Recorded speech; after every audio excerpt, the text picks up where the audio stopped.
একটি ঝাঁটা, তাই তো? কিন্তু কেন এই এত কিছু থাকতে মা ওই কলসিটা আর এই ঝাঁটাটাই কেন নিল? বেশি কথা বলবো নাই, সাধারণত ছোট্ট একটি জিজ্ঞাসা রাখবো।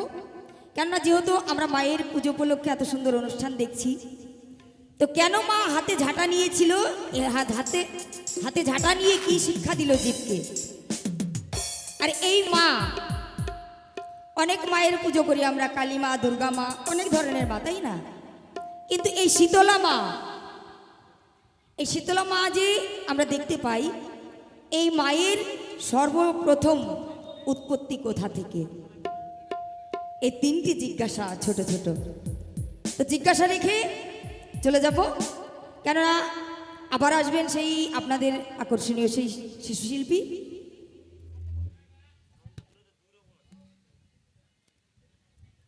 তো আসছেন আপনাদের সামনে কৃষ্ণদাস বাউল, শুনুন সে কি জবাব দিচ্ছে।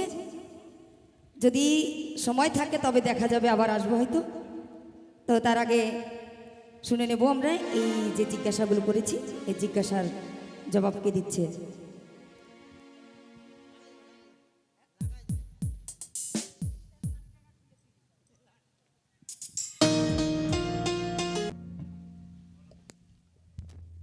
জয় মা শীতলা।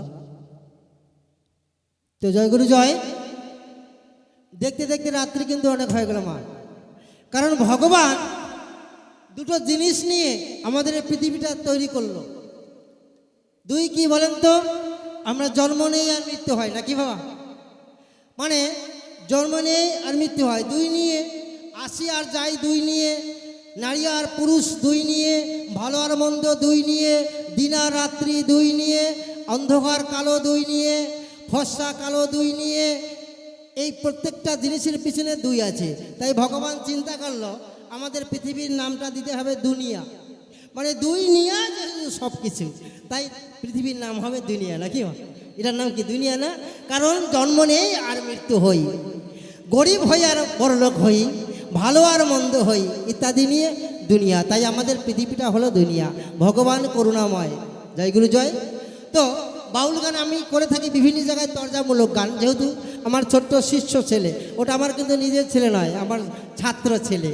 ওর বাবা যেখানে বসেছিল খাতা নিয়ে, ওরা হলো ওরজ জাত, উনি হলেন ওনার আসলে পিতা।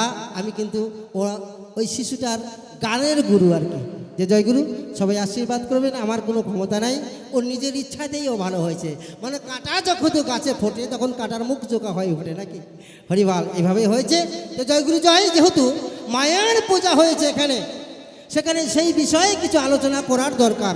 আরও 2 দিন বাউল আছে, আগামী দিনে আসবেন। শুনলাম ইন্দ্রজিৎ বাউল আসবেন আপনাদের এখানে, সুনামধন্য শিল্পী, তার গানও শুনবেন। আরও অনেক অনেক শিল্পী আসবেন, তার গান শুনবেন।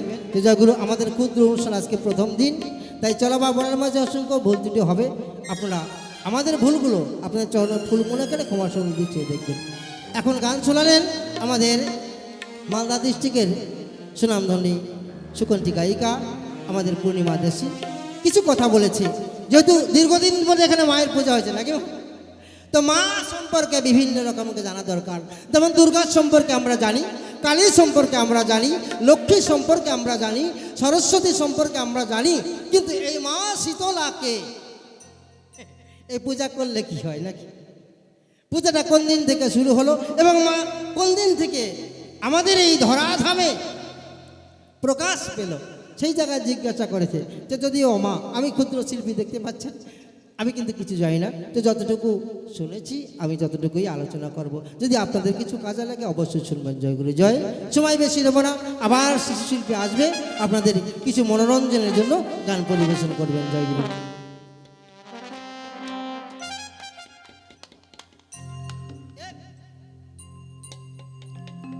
ওরে ও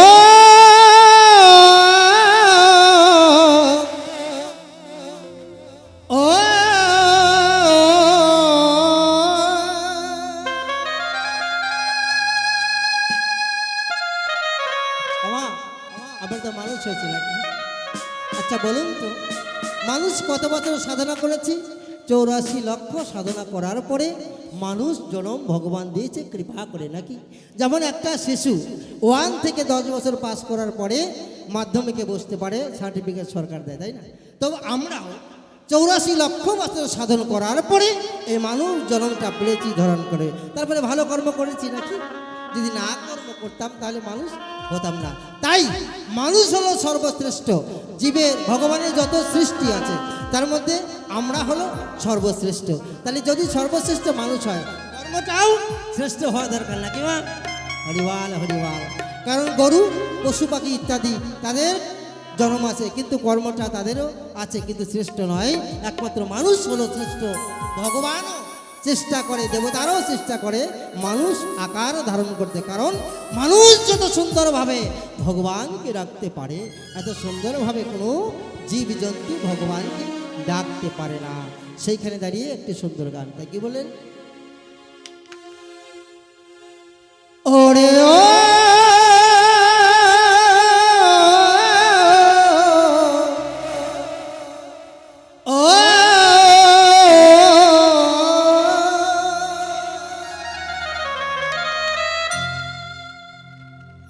এই মানুষকে যে ভালোবাসে, মানুষকে যারা ভালোবেসেছে জগতে তারাই বড় হতে পেরেছে। রামকৃষ্ণ মানুষকে ভালোবেসেছিল, আমার রবীন্দ্র ঠাকুর মানুষকে ভালোবেসে এত কবিতা গান লিখে গেছে। বিবেকানন্দ মানুষকে ভালোবেসে ধরাধামে শ্রেষ্ঠ হয়েছে। যত যত মানুষ অবতার মহাপুরুষ হয়েছে তারা মানুষকে একমাত্র ভালোবেসেছে, কারণ মানুষের মধ্যেই ভগবান। যত্র জীব তত্র শিব, শিব অর্থাৎ ভগবান। প্রত্যেকটা জীবের মধ্যে ভগবান বিরাজিত। তাই মানুষকে সম্মান না করলে ভগবানকে সম্মান দেওয়া যায় না। তাই পদকর্তা তার গানের মাঝে বললেন, এই মানুষকে যে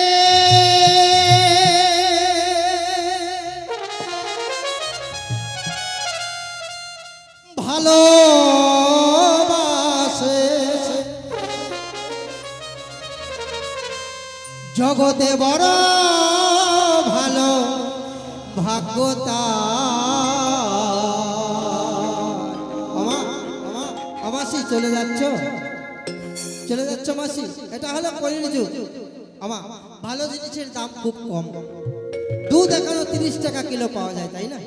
আর গাঁজার দাম 20,000 টাকা কিলো, যা বাজারে বিক্রি হয় না, লুকিয়ে কিনে খেতে হয়।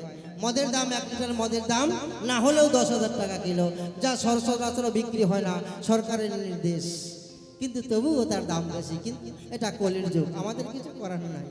ভগবানই বলেছে নাচিয়া কাহিয়া লোক নরকে যাইবে, এটা কলির যুগের ধর্ম হবে। কিন্তু আমাদের চেষ্টা করতে হবে, আমরা নরকে যাব না, স্বর্গে যাব। কর্মের মধ্যে প্রকাশ পাবে। অনেক রকম কর্ম আছে, কি বলছেন কানটা গয়ে আগে। ওরে এই মানুষকে যে ভালোবাসে জগতে বড় ভালো ভাগ্যতা।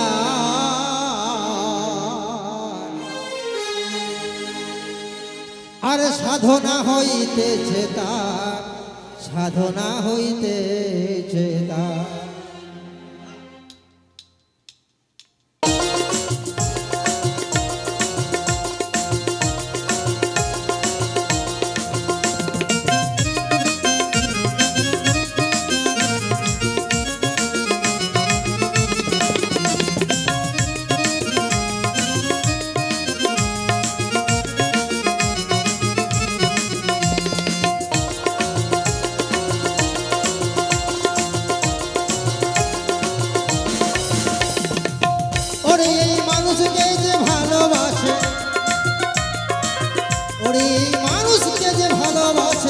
জগতে বড় ভালো ভাগ্যতা।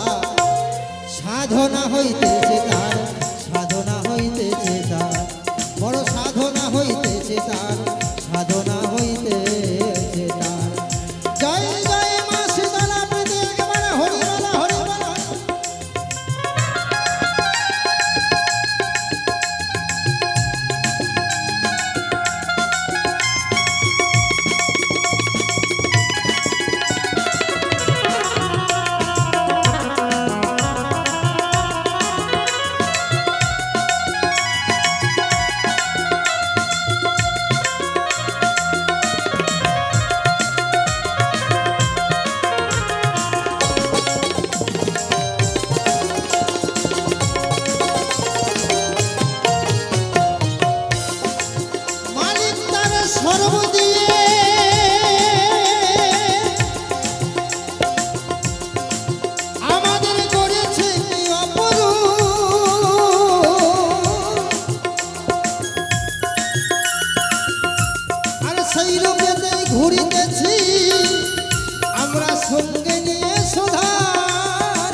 হইতেছে তার, সাধনা হইতেছে তার। হরিমালা হরিমালা হরিমালা গমান হরি।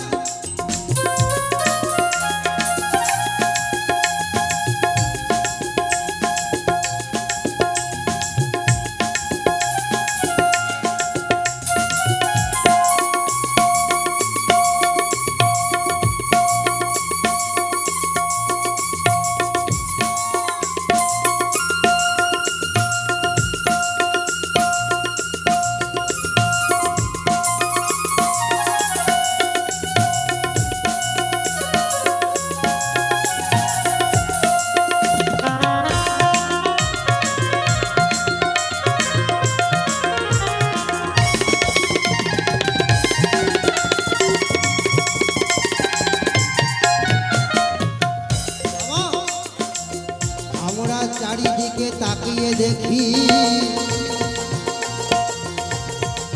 ওরা সবাই শ্রী গৌরাঙ্গের মূরতি, আর কোনো দিকে নাই তার আধার, সব দিকেই ব্রহ্ম জ্যোতি।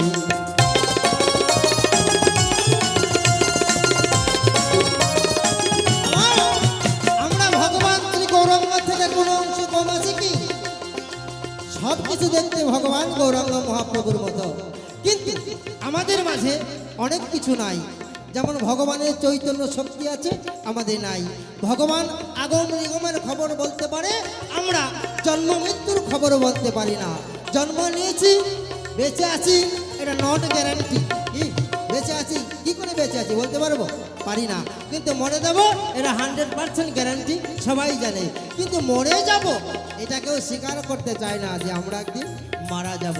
তাই ভগবান বললেন, হ্যাঁ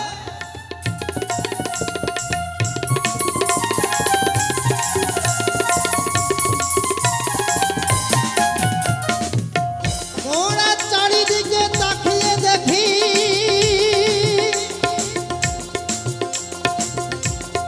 শ্রী গৌরাঙ্গের মূরতি,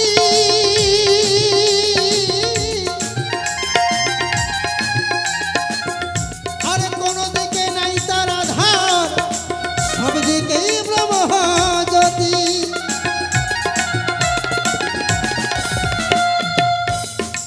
সেই যে সে বিশ্বময় ব্রহ্ম, তখনই চিনে স্বধর্ম। সেই যে সে বিশ্বময় ব্রহ্ম, তখনই চিনে স্বধর্ম। মানুষকে ভালোবাসা মানুষের কর্ম, মানুষকে ভালোবাসা মানুষের কর্ম। দেখেন মানুষ রূপে হয় ঈশ্বর, ওই দেখেন মানুষ রূপে হয় ঈশ্বর। সাধনা হইতেছে তার, সাধনা হইতেছে তার, বড় সাধনা হইতেছে তার, সাধনা হইতেছে। আমা একবার রুদ্ধনি হবে, নিতাই গৌর প্রেমানন্দে হরিবলা হরিবলা।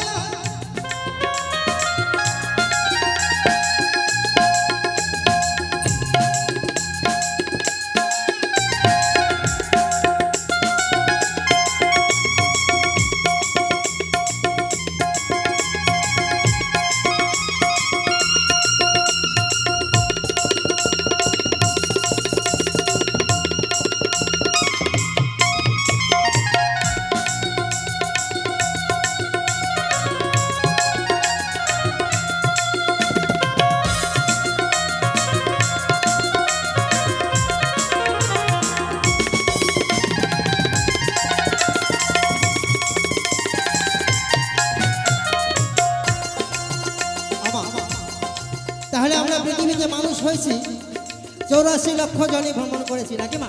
আচ্ছা বলতে পারেন আমরা মানুষ হওয়ার আগে কতবার কি জন্ম ছিলাম বলতে পারেন কেউ? বলতে পারবেন?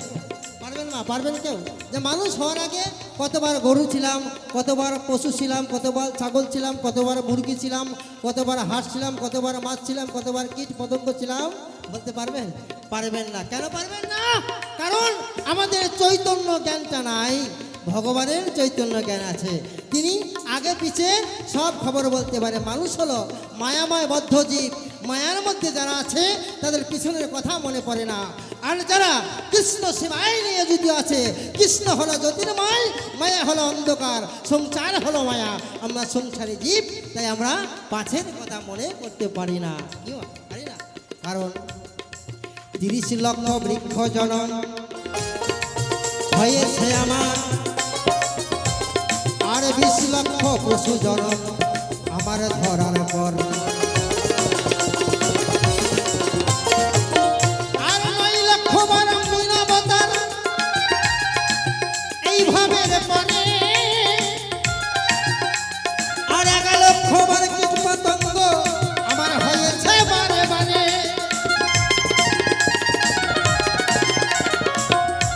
আর 10 লক্ষ বার কীট জনম এইভাবে পরে, এই 80 লক্ষ বার ভ্রমণ করে মানব জনম দিয়েছি ধরার পরে।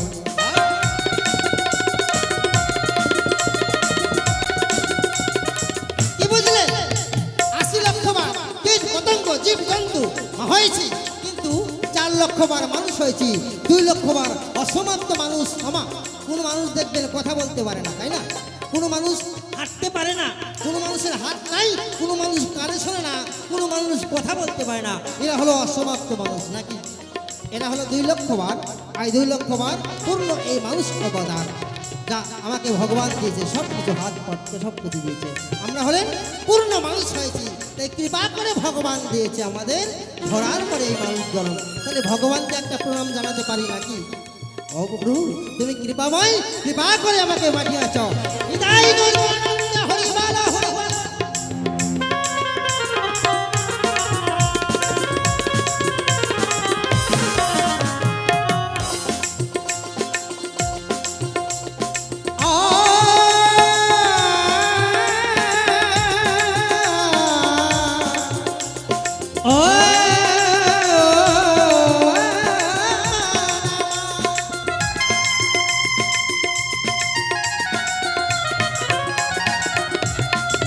ওরে মানুষকে যে ভালোবাসে, মানুষকে যে ভালোবাসে, জগতে বড় ভালো ভাগ্য তার, আর সাধনা হইতেছে তার, সাধনা হইতেছে তার, বড় সাধনা হইতেছে তার, সাধনা হইতেছে তার, সাধনা হইতেছে তার, সাধনা হইতেছে তার, সাধনা হইতেছে তার, সাধনা হইতেছে তার।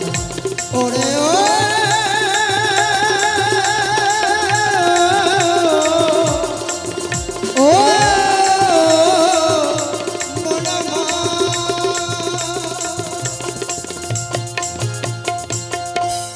তাহলে বুঝলেন আমরা মানুষ হয়েছি কার জন্য? ভগবানের জন্য।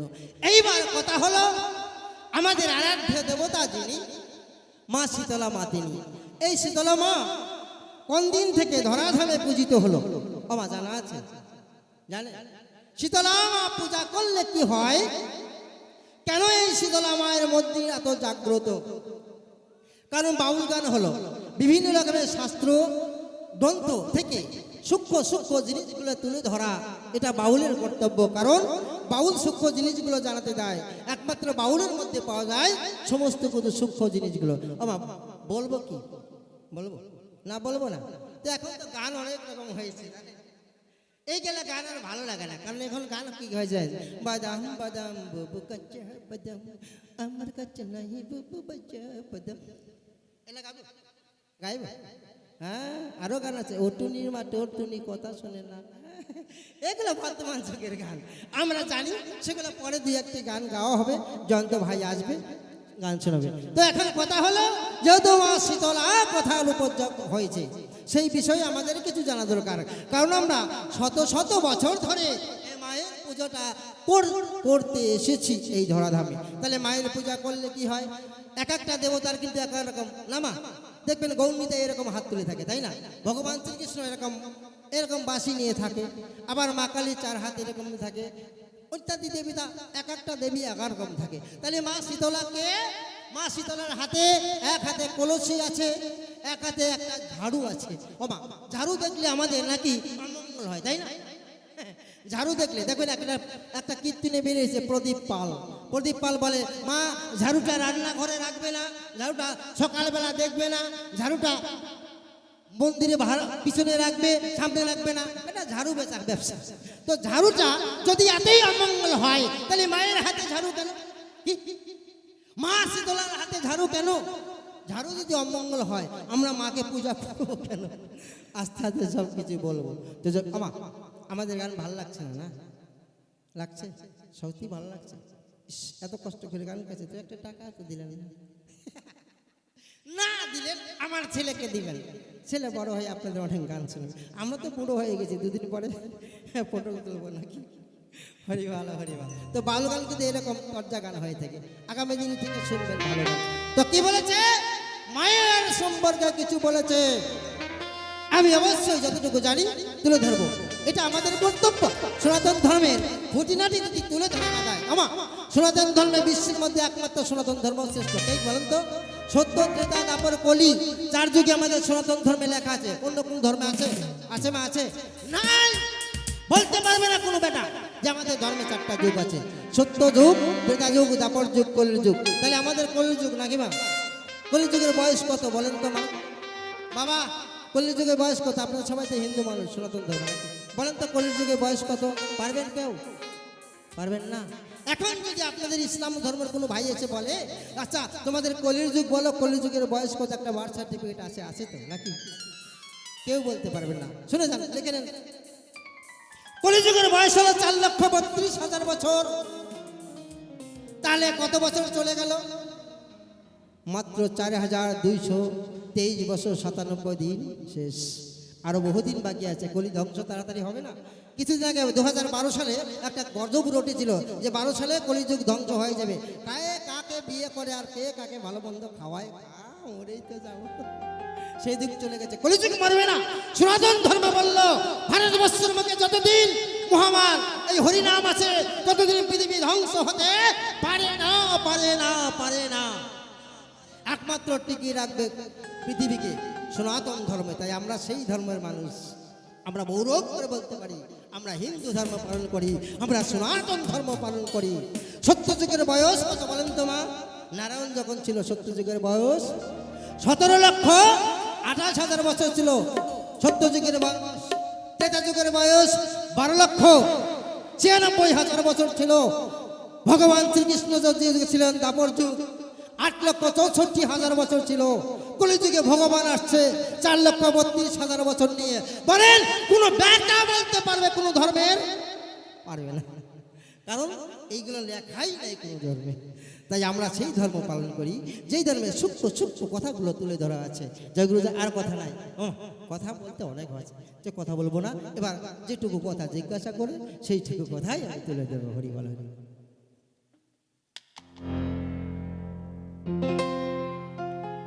তোমারে জানা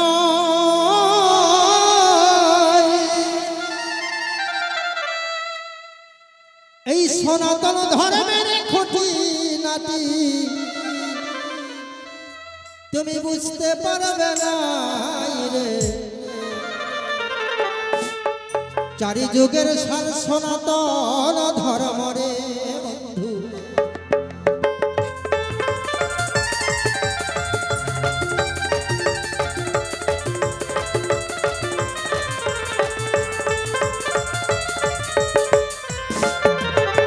সত্য যুগে দেবে দেবী জন্ম হয়েছিল, 4 যুগে এরা সবাই লীলা প্রকাশিল।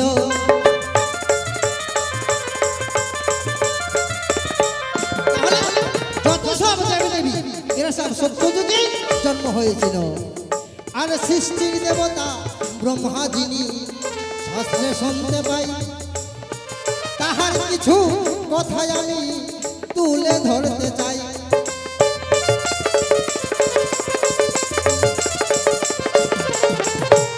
সত্য যুগে ব্রহ্মা যিনি একটা যজ্ঞ করেছিল, সেই যুগেতে যজ্ঞ থেকে একটা দেবীর জন্ম হলো।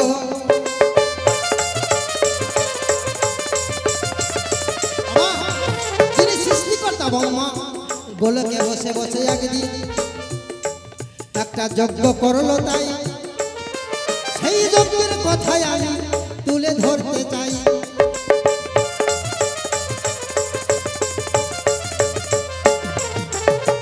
সেই ব্রহ্মার যজ্ঞ থেকে একটা দেবীর জন্ম হলো। এই যেমন দুর্গা কালী লক্ষ্মী এরা তারই অংশ আমার মা শীতলা যে হলো।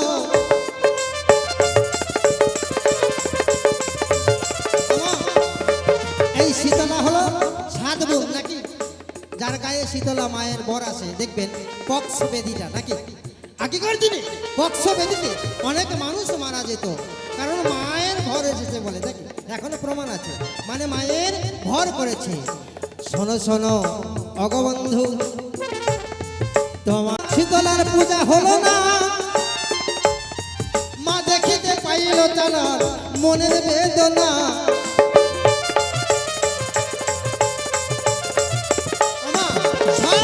পূজা হচ্ছে কিন্তু মা শীতলার পূজা হচ্ছে না। মা মনে মনে একটু কষ্ট পেল, সব দেবদেবীর পূজা হচ্ছে আর আমার পূজা হচ্ছে না। ব্রহ্মা আমার পিতা আমাকে সৃষ্টি করলো, পৃথিবীতে আমাকে কেউ পূজা করবে না। ঘুরিতে ঘুরিতে মা শীতলা রাজস্থানে গেল। রাজস্থানের নগর বন্দরে ঘুরিতে লাগিল।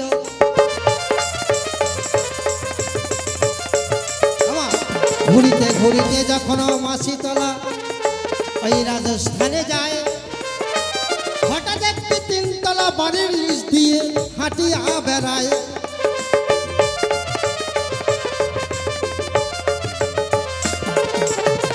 হাঁটিতে হাঁটিতে একটা বৃদ্ধ মাতার সঙ্গে দেখা হয়ে গেল।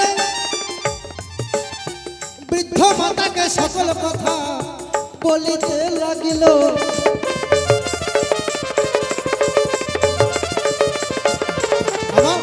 শীতলা মা ঘুরতে ঘুরতে একটা তিনতলা বাড়ির নিচে ছাদের নিচে যাচ্ছে। এমন সময় ভাত রান্না করেছিল সেই তিনতলার একটা মাসি বেটি ভাই। ভাতের ফ্যানে গরম ফ্যান ঢেলে দিল মায়ের মাথায়। তাই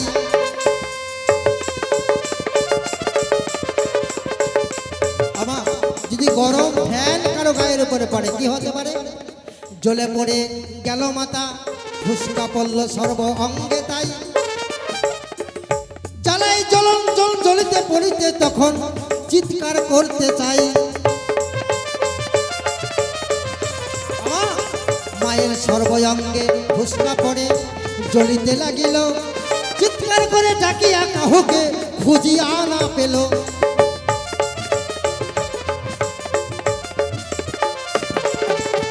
সেই পথ দিয়ে একটি দরিদ্র বৃদ্ধ মাতা হাঁটিয়া চলিল। দেখিয়া মায়ের মনে দয়ায় উপদিল।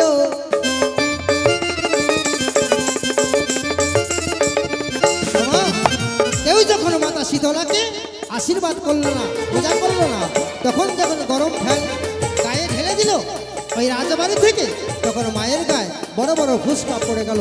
মা জ্বালায় জ্বলে চিৎকার করতে লাগলো, একটু আমাকে শান্ত করো, একটু ঠান্ডা জল দাও, আমাকে একটু সেবা যত্ন করো। কেউ এগিয়ে আসলো না। ওই বৃদ্ধ মাতা ছুটে গিয়ে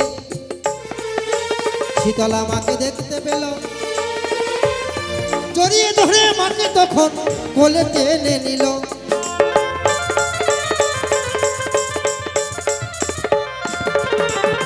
কোলে টেনে নিয়ে বৃদ্ধ মাতা ঠান্ডা জল মাকে সেবা দিল, আর মনের মতো করে তাকে সেবা যত্ন করলো।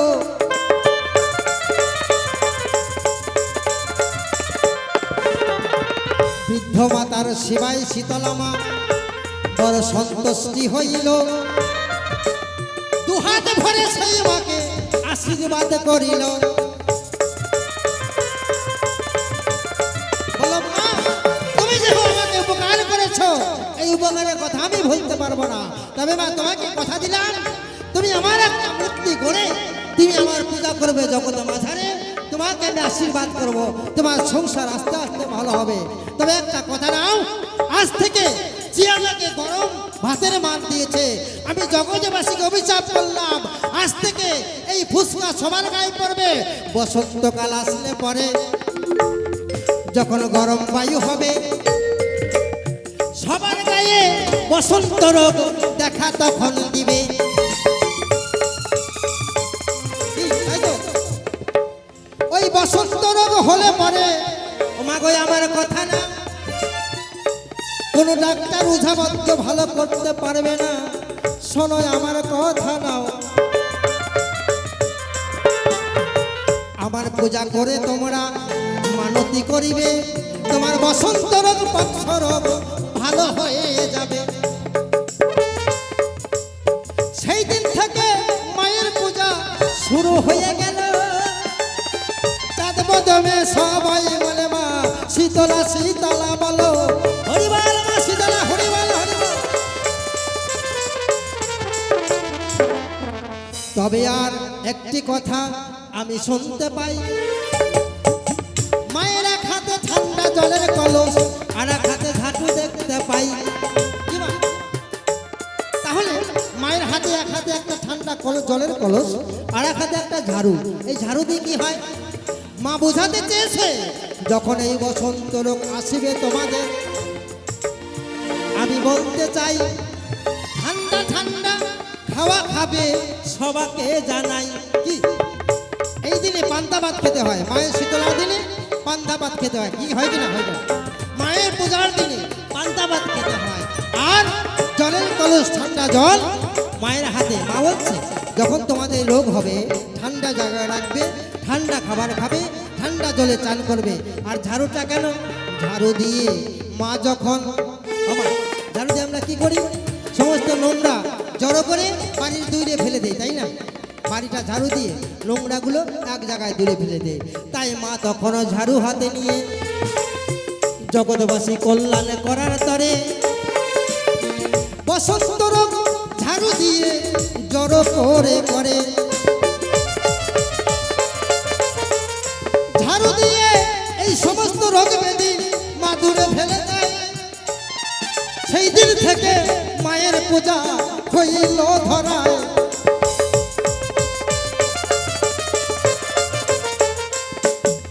তবে আর বেশি কথা বলবো না, প্রথমবারে ছেড়ে দেব প্রথম আলোচনা। প্রথমবারে বেশি যদি প্রথমে কিছু বলি, রাগ করিয়া মাসি সবে যাবেন সবাই চলি। দেখতে দেখতে রাত আমার হয়ে গেল ভারী, আসলে আসবেন আমার জন্তু ভাই বাড়ি। আসলে আছেন যত পিতা মাতা গণ, আপনাদের চরণ আমি করি নাম বন্ধন। আসলে আছেন যত নর আর নারী, চাঁদ বদনে মা শীতলা পিতে একবার